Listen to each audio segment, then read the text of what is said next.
Cabin mate 24 hours study hall and work space mobile app download చేసుకుని ఇప్పుడే మీ cabin book చేసుకోండి. భారత్ పాకిస్తాన్ మధ్య ఉద్రిక్తతలు ఒకవైపు, మరోవైపు బలూచిస్తాన్ పాకిస్తాన్లో రాజుకుంటున్నటువంటి చిచ్చు ఇంకోవైపు. వీటన్నిటి నేపథ్యంలోనే మైనారిటీ హిందూ సమాజానికి చెందినటువంటి ఒక యువతి పాకిస్తాన్లో అద్భుతమైన విజయాన్ని సాధించింది. అది కూడా సంక్షుభిత రాష్ట్రంగా ఉన్నటువంటి బలూచిస్తాన్లో. బలూచిస్తాన్ అసిస్టెంట్ కమిషనర్గా ఆమె అపాయింట్ కాబోతోంది. ఆమె బలూచిస్తాన్ పబ్లిక్ సర్వీస్ కమిషన్ని క్వాలిఫై అవ్వడం మరొక విశేషం. ఈ నేపథ్యంలో బలూచిస్తాన్ చీఫ్ మినిస్టర్ ప్రత్యేకంగా ఆమెను పిలిచి అభినందించడంతో పాటు అసిస్టెంట్ కమిషనర్ పోస్ట్ ఇవ్వబోతున్నట్టుగా ప్రకటించారు. సో ఇంత సంక్షుభిత రాష్ట్రంగా కనిపిస్తుంది బలూచిస్తాన్ అని ఒకవైపు అనుకున్నా, ఇంకోవైపు అణిచివేత వలన పాకిస్తాన్లో మైనారిటీల హక్కులు కోల్పోతున్నారనేటువంటి ఆవేదన ఒకవైపు వినిపిస్తుంది. కానీ కషీష్ చౌదరి అనేటువంటి యువతి మాత్రం 25 ఏళ్ల యువతి.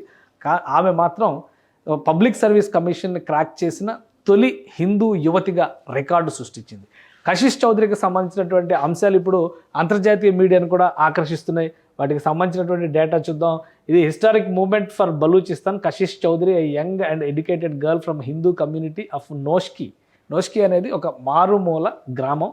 అది కూడా బలూచిస్తాన్లో శివారు, ఆఫ్ఘనిస్తాన్ బలూచిస్తాన్ సరిహద్దు ప్రాంతాల్లో ఉండేటువంటి ఒక చిన్న పల్లెటూరు లాంటిది.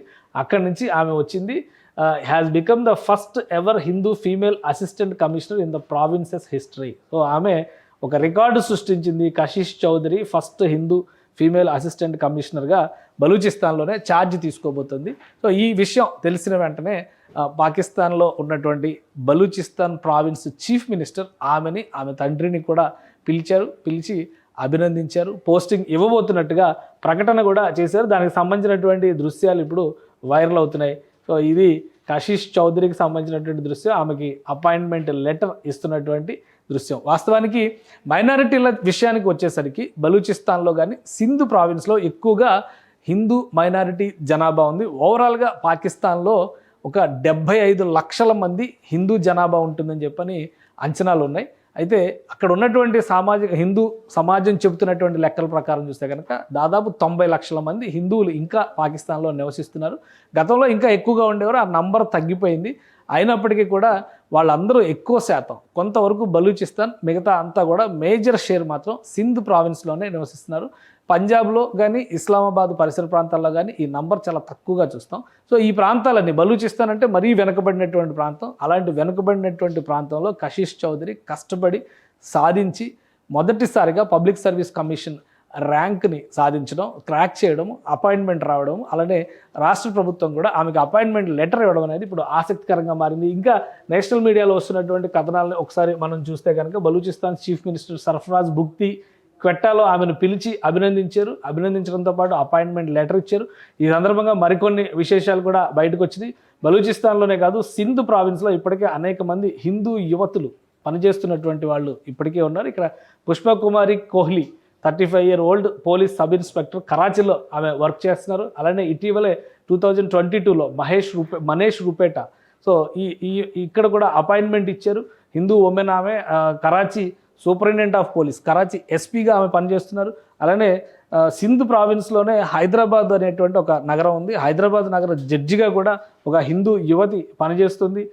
దీనికి సంబంధించినటువంటి డేటా కూడా ఇప్పుడు బయటకు వచ్చింది. అంటే పాకిస్తాన్లో పూర్తిగా అణిచివేతే ఉంటుంది అనడానికి అవకాశం లేదు. సివిల్ సర్వెంట్స్లో రాణించేటువంటి క్రమంలో ఇటీవల కాలంలోనే కొంతమంది మైనారిటీ వర్గాలకు చెందినటువంటి యువకులు కూడా తమ అదృష్టాన్ని పరీక్షించుకోవడంతో పాటు అక్కడ రికార్డును నమోదు చేసేటువంటి ప్రయత్నం. అంటే పాకిస్తాన్లో యువతకి ఖచ్చితంగా అవకాశాలు ఇస్తే కనుక సాధించి చూపించగలం ఏదైనా అని నిరూపించడానికి ఒక ఉదాహరణగా ఇప్పుడు బలూచిస్తాన్లో విజయం సాధించినటువంటి కషీష్ చౌదరి కనిపిస్తుంది. బలూచిస్తాన్లోనే అసిస్టెంట్ కమిషనర్గా అపాయింట్మెంట్ వస్తున్నటువంటి నేపథ్యంలో ఆల్రెడీ అది ఒక సంక్షుభిత రాష్ట్రంగా ఉంది. పాకిస్తాన్ ప్రభుత్వాన్ని అక్కడ ప్రజలు వ్యతిరేకిస్తున్నారు. స్వతంత్ర బలూచిస్తాన్ దిశగా అడుగులు వేసేటువంటి ప్రయత్నాలు జరుగుతున్నాయి. ఈ సంక్షోభిత సమయంలోనే ఆమె ప్రభుత్వ అధికారిగా బాధ్యతలు తీసుకోబోతున్నారు. సో రాబోయే రోజుల్లో కత్తి మీద సాముగా ఉంటుంది. తన లక్ష్యం ఒకటే అని చెబుతున్నారు. మహిళా అభ్యున్నతి దిశగా పనిచేయడం, మైనారిటీ వర్గాలకి అవకాశాలు కల్పించడం ద్వారా వారు రాణించేందుకు కృషి చేయడం. బలూచిస్తాన్ ప్రాంతం పాకిస్తాన్లోనే అత్యంత వెనుకబడినటువంటి ప్రదేశం. అక్కడ మానవ జీవన ప్రమాణాలను పెంచడానికి ఒక ప్రభుత్వ అధికారిగా చేయాల్సినటువంటి పనులన్నీ చేస్తాను.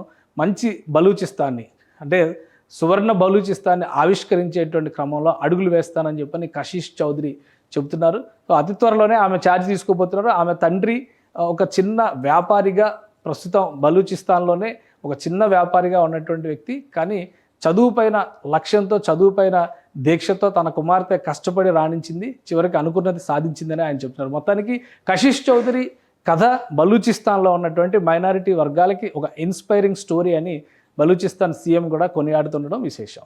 సుమన్ టీవీలో మీ పర్సనల్ అండ్ బిజినెస్ ప్రమోషన్స్ కోసం కింది నెంబర్కి కాంటాక్ట్ చేయండి.